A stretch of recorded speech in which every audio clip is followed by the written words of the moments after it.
Anak, nakita mo ba yung cellphone ng tatay mo? Nilagay ko dun sa loob ng kabaong niya bago siya ilibing. Ha? Ba't mo naman ginawa yun, anak? May mga importante laman dun. Baka sakaling buhay pa siya para matawagan niya ako. Ay, Diyos ko talaga tong batang to.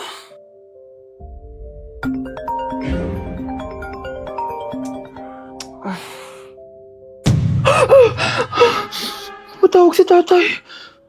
Nay, kailangan natin pumunta sa sementeryo. Tumawag sa akin si tatay. Anak, pwede ba? Wala akong oras makipagbiruan sa'yo. Marami pa akong tatapusin trabaho. Pero nay, pag di ka pa tumigil, kukunin ko yung cellphone mo.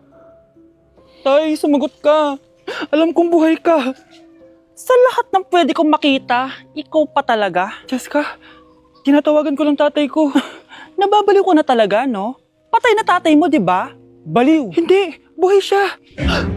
Ito tandaan mo. Kapag hindi ka pa tumigil sa kabaliwan mo, susunod ka na sa tatay mo. Sinabihan akong baliw ni Jessica tapos sinaktan niya ako. Totoo naman, di ba? Nabuhay ka. Anak, nabalitaan mo na ba? Ha? Ang alin, Nay? Patay na si Jessica. Natagpuan siyang walang buhay dyan sa may ilog. Ano? Ay, Diyos ko, kawawang bata. Tay, sumagot ka na please. Ikaw! Ikaw ang pumatay sa anak ko! Ano? Eh siya nga to ng away sa akin eh. Ikaw ang huli niyang kasama. Tandaan mo to. Isusunod kita sa tatay mo. Tay, hindi ko na alam gagawin ko. Sinisisi ako ng nanay ni Jessica sa pagkamatay ng anak niya. Natatakot ako. Anak, yung nanay ni Jessica. Oh, bakit nay? Pinatay daw. Binitin sa may puno. Ano? Nakakatakot na dito sa barangay natin, anak. Sinong pumapatay sa kanila? Nay, may tao.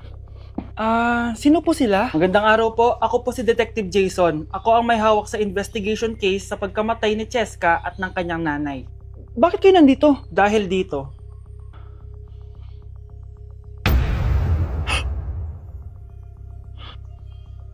Nay, ikaw pumatay sa kanila? Oo anak. Narinig ko lahat ng mga sumbong mo sa tatay mo. Cellphone ni tatay. Pinangako ko sa tatay mo bago siya mamatay na poprotektahan kita. Kahit makapatay man ako ng tao. Sumama ka sa akin, ma'am, para ma-interview ka namin. Tandaan mo to, anak. Kahit nasa kulungan ako, poprotektahan kita. Tumawag ka lang. Hala, nalipat na naman ako ng classroom. Bakit kinder yung nakalagay dito? Saan yun? Ba't puro mga bata yung nandito? Hi mga bata! Ang lesson natin ngayon ay addition. Sino dito ang makakasagot ng 1 plus 1? Ang dali naman ng lesson dito. Ma'am, 1 plus 1 is equals to 2. Correct! Mga bata, 5 claps para kay Scarlett. Hindi niyo ba alam yun? Mga bata, science na tayo ha? Ilan ang planeta sa solar system natin? Ba't walang nagtataas ng kamay? Ma'am, there are 8 planets in our solar system. Correct! Siguro nag-a-advance reading si Scarlett. Ba't parang walang alam yung mga kaklase ko?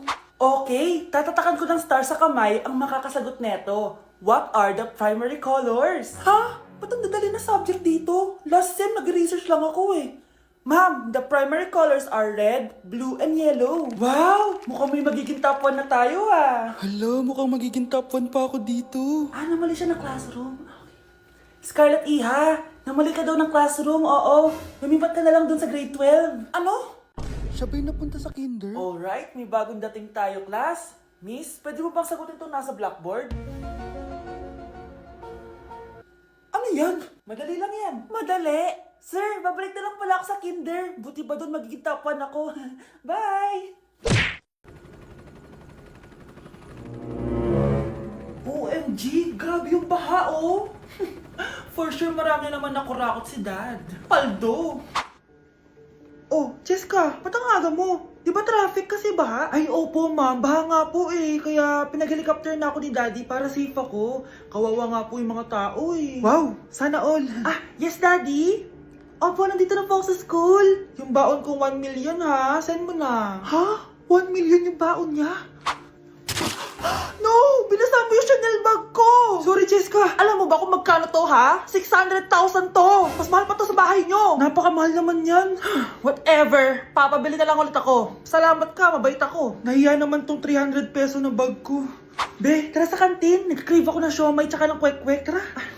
Pwede bang sa Wolfgang na lang tayo mag-lunch? Hindi kasi ako sanay sa mumurahing pagkain. Be, Anong kala mo sa akin? Anak ng CEO? Ano ba yan? Hindi ba kayo binibigyan ng allowance ng daddy nyo? Ako na nga lang. Hindi ka naman ganyan dati. Okay, class. Si Cheska na ang bago nating treasurer. Ma'am, wag si Cheska. Kukurakutin niya lang yung class funds natin. Parang tatay niya. Flood control, ayaw. Gastos, gusto. Kaya mayaman si Cheska kasi korap ang pamilya niya. Ang laki ng tax na binabayaran ko. Sa Disney Princess pala natin napupunta lahat. Habang kami, binabaha na dito. Ikaw pa helicopter lang. Wow, napaka-lavish mo naman. Tsaka, pairam muna ako nito Chanel bag mo ha. May ambag din ako dito, no? Hindi kami titigil hanggat walang nakukulong. Deserve niyong magdusa. Ayoko talaga sa kanya. Bes, ayan siya oh, yung pet peeve mo. Hi! Panira ng araw. Okay, class. Break time muna tayo. Hala, naiwan kayo bakit kong pagkain? Scarlett to, may sobra pa ako. Baka gutom ka na. Talaga? Bibigyan mo ako? Oo, ano ka ba? Gusto ko maging close tayo. Parang bumabait tong pet peeve ko ah. Hala, may quiz pala tayo. Bes, sabay tayo mag-review mamaya ha? Naku, sorry Bes. Kakain kasi kami ng jowa ko mamaya. Di mo ba kaya mag-isa? Ano ba yan? Ako na lang, sabay tayo mag-review. Tsaka, may reviewer din ako dito oh. Ayan na naman siya. Sure ka? Ako talaga yung gusto mo kasabay mag-review? Oo naman, ba't naman hindi? Idol nga kita kasi ang talino mo eh. Sige na nga. Okay, class. Para sa activity natin today, pili kayo ng partner nyo. Bes, partner tayo ah. Sorry na Bes, partner na kasi kami ng baby loves ko eh. Partner na kami ng baby loves ko eh. Tayo na lang yung partner, Scarlett. Ikaw na naman. Buti ka pa. Gusto mo ako makapartner. Ayan, perfect! Partner kayo ng pet peeve mo. Ha? Bes! Pet peeve mo pala ako? After mo siraan sa amin yan, BFF na kayo ngayon? Samantha! Samantha, magpapaliwanag ako. Oh, ba't nandito ka? Pet peeve mo ako, di ba? Umalis ka na. Oo, pet peeve kita. Dati. Kasi ang sungit mo sa akin eh. Tapos palagi mo ako iniinis. Alam mo kung bakit? Kasi gusto kita. Ha? Wala, never mind. Samantha! Sa teacher nating naging pangalawang nanay natin. Oh, Scarlett, kanina ka pa tahimik. May problema ka ba? Ano po kasi, ma'am? Family problem lang po. Oh, kwento mo sa akin. Makikinig ako. Baka may matulong ako sa'yo. Nak, ang bababa ng mga scores mo sa akin. Nangangalib kang bumagsak. Ma'am, sorry po. Dami ko po kasing inisip na itong mga nakarang araw eh. Sige, pagbibigyan kita ngayon ha. Pero promise mo sa akin na babawi ka next quarter. Talaga, ma'am? Thank you, ma'am. Babawi ako, promise. Sa teacher nating hindi madamot sa grades. Okay, class. Pwede na kayo mag-lunch. Oh, hindi ka kakain? Wala po kasi akong baon, ma'am. Oh, eto. Kumain ka na, oh. Salamat po, ma'am. Magsabi ka lang sa akin, nak, ha? Hindi ka makakaisip ng maayos pag wala kang kain. Sa teacher nating nagbibigay ng pagkain. Sa lahat ng mga teacher sa mundo na nagturo sa amin kung paano lumaban sa buhay, Happy Teacher's Day. Gusto ko lang maging malinaw sa inyo na dito sa klase ko, ako ang nasusunod. Naintindihan? Ma'am, eto po yung assignment ko.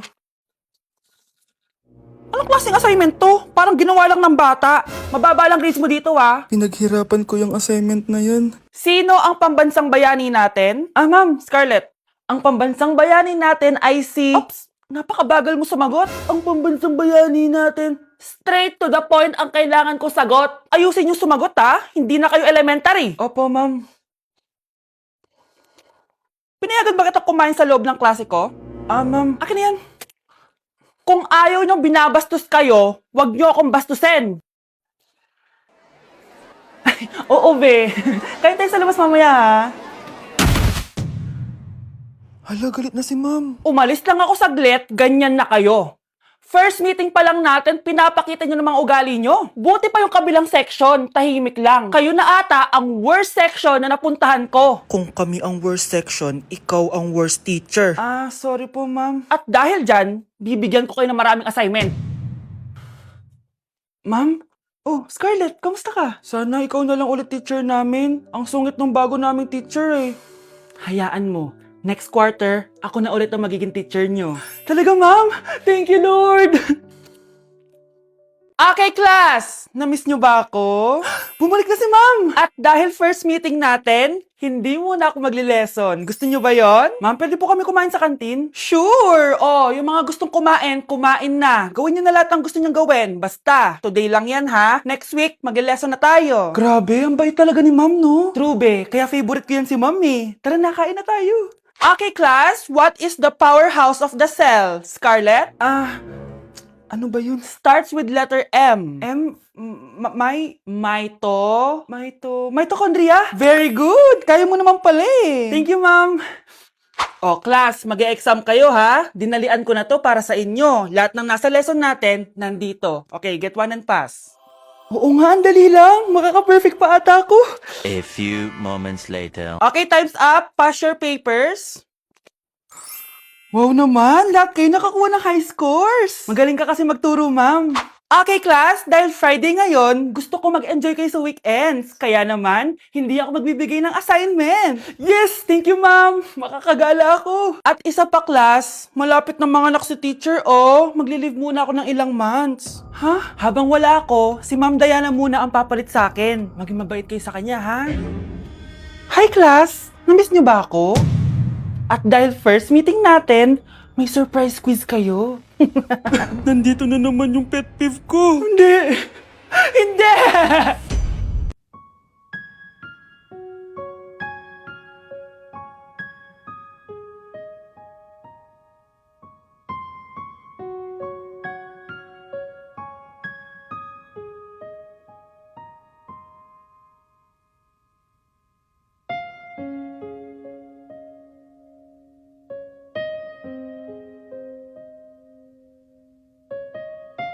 Anak, manood ka na itong Cocomelon para malibang ka. Ah, sige po, Nay.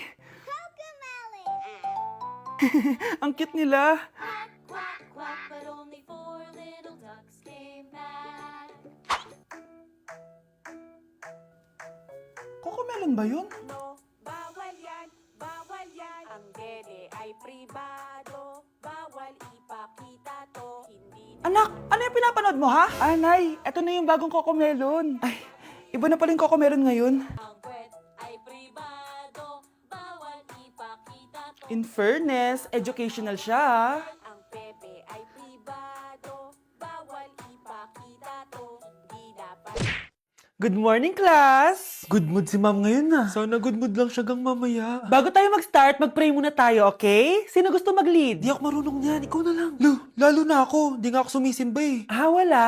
Pag walang pumunta sa harap, lahat kayo, ia-absent ko! Bes, ikaw na lang. Ma'am, ako na lang po. Madali naman pala kayo kausap eh. Okay, class. So, dito na nagtatapos sa lesson natin. Oh, may isang oras pa pala tayo eh. Sige na, i-dismiss ko na kayo. Yes, be, tara gala tayo. Tara be, buti nilang talaga dinismiss tayo agad. Aba, excited? Uwing-uwi? Ayaw niyo siguro sa subject ko, no? Maghihintay kayo hanggang 4 p.m. dito! Walang uuwi! Grabe naman yung mood swing ni ma'am. Nakakainis. I love you too. Okay, class. Dahil good mood ako today, hindi tuloy ang quiz at lesson natin. Ay, salamat, magagawa ko na yung assignment ko sa math. Bes, pakopya naman ako niyan. Aba, sino nagsabi sa inyo na pwede kayo gumawa ng assignment sa ibang subject, ha? Ma'am, talagang sinisira niyo mood ko, ha? Lahat kayo bagsak sa quiz! Excuse me, Ma'am Reyes? Bakit mo tinatakot ang mga anak ko? Ma'am, hindi sila matututo kung hindi ko sila tatakutin. Hindi mo kailangan takutin ng mga bata. Kausapin mo sila na maayos. Tama. Tayo ang pangalawa nilang magulang. Dapat maging safe sila sa atin. Gusto mo bang maalala ka nila sa mga pananakot mo? Facts, ma'am. Umayos ka na, ha? Kung ayaw mong isumbong kita sa principal. Deserve.